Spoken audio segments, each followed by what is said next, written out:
Good morning, traders. It is Wednesday, February 27th. We got the cycle analysis on the charts today to kind of go over where we are and what we've kind of gone through and recap on a couple of the positions so you can kind of see why and what we've done. Starting off with the charts here, we've got the 30-minute chart of the SP 500. And the 30-minute chart, the way it works is if I was to stretch this over, you'll be able to see it a little better. But more or less, we have the bars color coded. When they're red, we are in a downtrend. When they go orange, we are technically neutral, and the green means we are in an uptrend. And when we zoom into these levels, when you get lime green areas like this over here, that's an entry, a potential entry. These are kind of momentum trades, dips within a pullback, and that's what we're looking for. Now, overall, if we zoom in a little bit more, we can see the last couple trading sessions we've been above this red hashtag, indicating the market is overdone to the upside. It gapped above the hashtag, faded back down this week.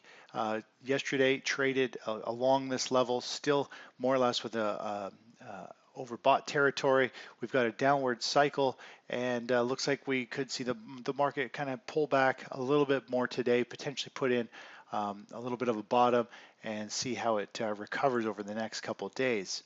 So that's the short-term analysis for the SP. Now, if we look at the daily chart here, you can see we've got our blue cycle line in the background and our projected forecast.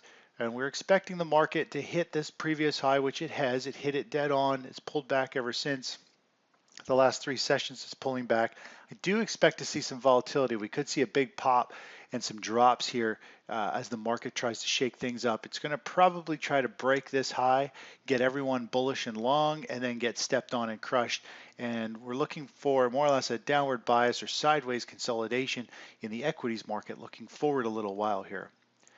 Now, if we take a look, let's look at the rest of the markets. Let's take a look at the tech sector, which we are short. We got an inverse ETF, and one of the reasons is we think that, let's just move this over a little bit here.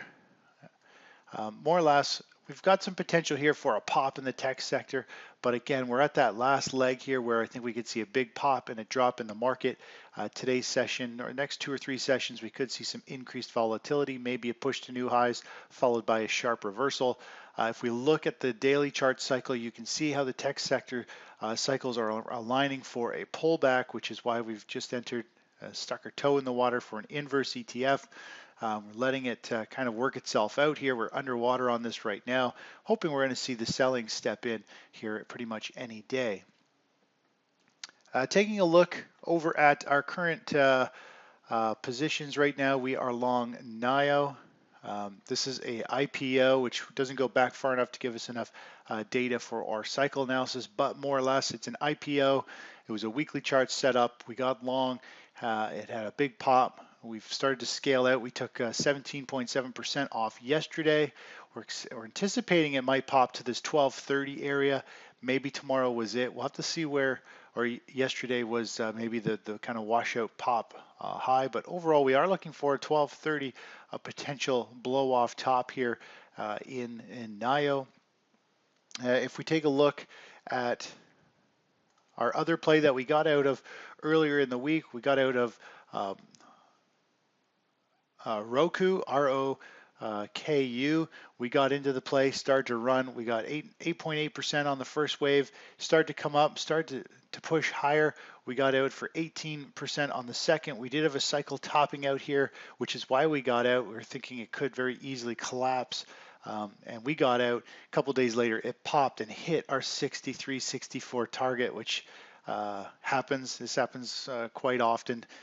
You never know. You got to go with your technical analysis and your strategy. We thought it was going to start to pull back. We were happy with 18%.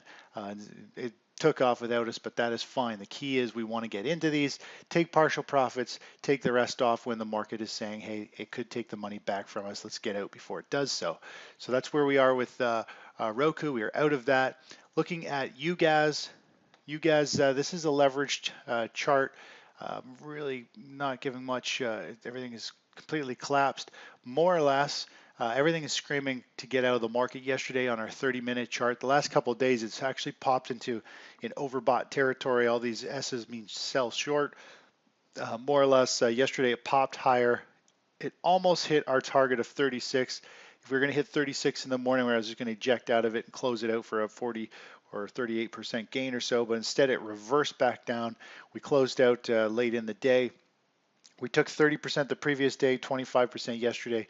This could continue to chop around and grind back. So overall, that was the perfect play for us for you guys. This was based on the weekly chart, much like our NIO play that we're up. Let me go to natural gas. You got to follow the true commodity for playing natural gas. So here is natural gas. You can see the analysis here with this type of. We had these significant bottoms at the 255, hit it several times. Each time it had a significant bounce. We had a nice bounce. We almost got to this 3 mark. We got to around the 290 area. We were looking for 293. We got out right up near the top, which is pretty good. And now we're going to let the market do its thing. Maybe if it comes back down to test this area again, we reload and try that position yet for another one. Maybe we'll get a bigger pop the next time. Could be some type of double bottom like over here before it extends higher. Looking at Tech S is the inverse ETF we got into. Let me go back to the daily chart real quick. Obviously, it's an inverse of the tech sector, the XLK, which I showed you, which is on the verge of potentially rolling over. You can see here our cycles on this one showing we should start to see increased volatility, which we have. It's hard to see because it's leveraged, but more or less we had a big drop, a gap lower, a pop higher yesterday. More or less it's trying to carve out a bottom. We are close to getting stopped out. We put a fairly tight stop. We're letting the market kind of do its thing. We may add to it or we may let it get stopped out depending on how things collapse here, how the rest of the market looks. We are trying to pick a top in the market, which is a little more tough, which is why we were stuck our toe in with a small position. We'll see what we want to do, but overall we're anticipating the tech sector to roll over, which means this ETF should have a very quick pop in price going forward. Looking over at, let's take a quick look at Bitcoin. Here's the Bitcoin chart. If we look forward here, you can see still have a downward bias for Bitcoin, but we might end up getting a really significant setup here over the next week or two. Overall, it's popped both with a bull flag, popped with a bull flag. It's kind of dropped with a little bear flag now. Maybe it's going to fade down to this area. Could be a good opportunity to get long in the near future. We're going to have these descending tops across this area here that eventually when it starts to maybe break out of here, we could take a stab at it, or potentially if we get some type of bottoming formation or reversal bar, we could take a stab somewhere down here where the market could be putting in a bottom, and or however it consolidates. It may consolidate up a little higher here, but we may try to leg into a small position anticipating some type of pop in Bitcoin when it comes. Looking over at the US dollar index, been talking about this for a while. The dollar is still in a very strong bull market. It's got higher standout lows. It's got higher and higher standout highs. If we zoom in on the chart here, you can see where we are in the grand scheme of things. The trend, short-term trend is broken down, but the long-term trend is up. We've got a rally, pullback, rally, pullback. Looks like we're going to have another rally. This is the UUP. It doesn't follow the dollar index perfectly, but another rally from here on the US dollar index could put us to 99,100 on the index scale, which is a significant mental whole number, 100 for traders, investors to want to move out of the dollar to sell. It's also a major resistance going back on the charts. If we do get this dollar to move up here, this drop and flush out is very similar to this drop and flush out we've seen in the past. This is just how the market likes to correct. You get a little ABC correction, an ABC correction. It's the break of these mid lows here that flush the market before it takes off. That's what we saw yesterday. Rally here will send gold, silver miners lower, which is what we've been anticipating. Taking a look at gold here, it's increased its volatility. We talked about it back over here that things are going to, or maybe it was over here, things are going to start to get choppy. We're going to start to see pops and drops in the market. I do feel as though things are getting a little coiled, a little potential here for the market to really chop around in the grand scheme of things for the gold here, and same with silver and same with miners, is we're getting into this type of price action. we got to expect we're going to start to see some big range here, and movement as it tries to kind of top out as the dollar potentially rallies. So expect some big volatility. We did get long back here in September. I think it was right over here somewhere.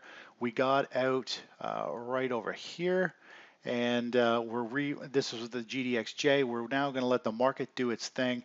We could potentially get long on a breakout.